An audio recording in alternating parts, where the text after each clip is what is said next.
नमस्कार. लाईव्ह पार्श्वमध्ये आपलं स्वागत आहे. बीड नगरपालिकेची रणधुमाळी सुरू असताना बीड शहरामध्ये विविध पक्षांनी आपापल्या पक्षाच्या उमेदवारासाठी निवडणुकीच्या रिंगणात उतरलेल्या उमेदवारासाठी प्रचार सुरू केले आहे. तर आज आपण आहोत प्रभाग क्रमांक 4 मधील मीनाताई जाधव यांच्याशी संपर्क साधून. ताई नमस्कार. ताई नमस्कार. आपण प्रचाराची सुरुवात केली आहे का? हो, प्रचाराची सुरुवात केली आहे आणि डोर टू डोर जाऊन सर्वांना भेटलो आहे आणि कसा प्रतिसाद मिळत आहे आपल्याला या प्रभागातून? छान प्रतिसाद मिळत आहे. सगळ्यांचा होकार आहे.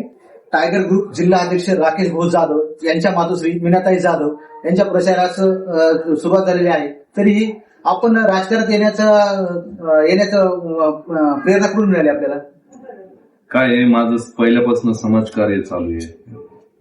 गेल्या अनेक दिवसापासून 4 वर्षापासून आम्ही ह्या वॉर्डामध्ये मोफत पाण्याचं टँकर प्रत्येक वेळेस आमचे वॉर्डामध्ये पाण्याचा खूप मोठा प्रश्न उभा राहतो. उन्हाळ्यामध्ये आम्ही 3 महिने प्रत्येक वर्षी पाण्याचं टँकर आमच्या माध्यमातून पुरवतात आणि काहीतरी चला जनसेवा, लोकांची सेवा करावं म्हणून थोडंसं की आपलं प्रशासनासोबत जुडण्यासाठी हे राजकारणामध्ये जाण्याचा निर्णय घेतला. नाही तर आम्ही पहिल्यापासून सामाजिक संघटनेमध्ये आपल्या टायगर ग्रुपच्या वतीने आम्ही भरपूर सामाजिक कार्यक्रम घेतो. जसं माझ्या अँब्युलन्स सुद्धा आहे. आम्ही मोफत किराणा किट वाटप करतो प्रत्येक वर्षी दिवाळीमध्ये. अजून बरेचसे असे सामाजिक कार्य करतो, रक्तदान शिबिर करतो, आरोग्य शिबिर करतो, कॅम्प घेतो आपल्या लहान मुलांचं भविष्य चांगलं घडविण्यासाठी, जे व्यसनापासून दूर राहावं असे अनेक कार्यक्रम घेतो. पण ह्याच्यामध्ये मला थोडं वाटलं की आपल्या एक वार्डाशी बी नाळ जोडा. आपली ज्या घरी राहतो आपण, ज्या वस्तीत राहतो, ज्या वार्डात राहतो, त्या वार्डाचं काहीतरी आपल्या प्रभागाचा विकास व्हावा ह्या अनुषंगाने रस्ते, नाल्या, रोड हे तर सगळेच करते. पण माझ्या वार्डाची अशी एक पार्श्वभूमी आहे की समजा थोडंसं एक स्लम म्हणून बघितलं जातं माझ्या वार्डाकडे, नाही का? कारण माझा वार्ड पूर्ण 18 पगड जातीचा आहे. माझ्या वार्डामध्ये पूर्ण 18 पगड जात राहते. म्हणजे रोजगार उपलब्ध खूप कमी प्रमाणामध्ये होतं. त्याच्यामुळे बाहेर कामाला लोकांना जावं लागतं. काही लोक ऊसतोडीला जातात, काही लोक काही कामानिमित्त बाहेर गावी 8-8, 15-15 दिवस जातात.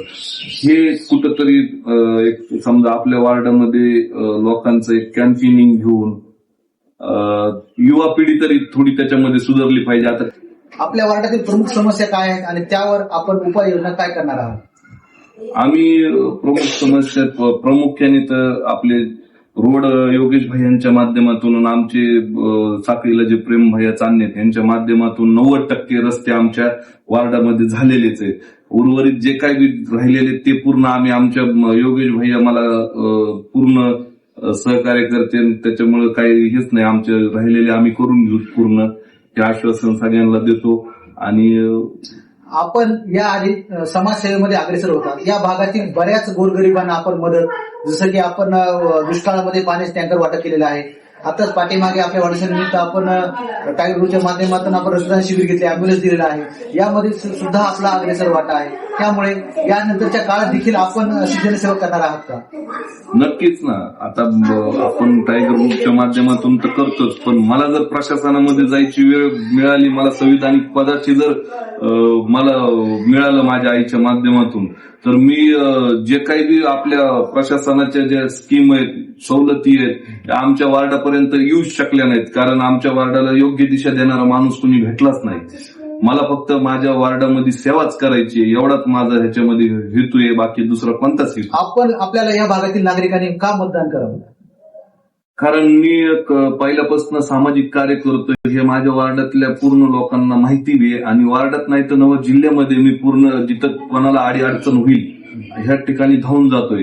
आणि काही मला प्रशासकीय पद नसताना सुद्धा एक संघटनेच्या माध्यमातून मी लोकांशी नाळ जोडलेली आहे.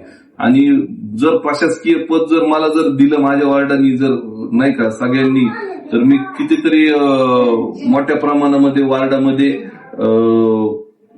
सगळ्या गोरगरीब जनतेची किंवा आपल्या सुशिक्षित बेरोजगार लोकांची मदत करण्याला पूर्णपणे सक्षम राहील. आणि ह्या 5 वर्षामध्ये ज्या काही आपल्या मूलभूत गरजा आहेत, रस्ते, नाल्या, रोड, अजून समजा बाकीच्या ज्या काही गोष्टी असतील, आपल्या गव्हर्नमेंटच्या ज्या काही स्कीम असतील, ह्या सगळ्या मी माझ्या वार्डातल्या लोकांसाठी आणण्याचा जितका माझ्याच्याने प्रयत्न होईल तेवढा मी करल आणि माझी आई देखील त्या माध्यमातून तुमच्याशी जोडलेली राहणारच आहे. आपण या भागातील मतदारांना काय आवाहन कराल? माझ्या आईच्या माध्यमातून मी तुमच्याशी 24 तास तत्पर राहील. माझी आई आणि जाधव कुटुंब तुमच्यासोबत अहोरात्र तुमच्या प्रश्नांना, तुमच्या अडीअडचणींना आम्ही तुमच्या सोबत राहू.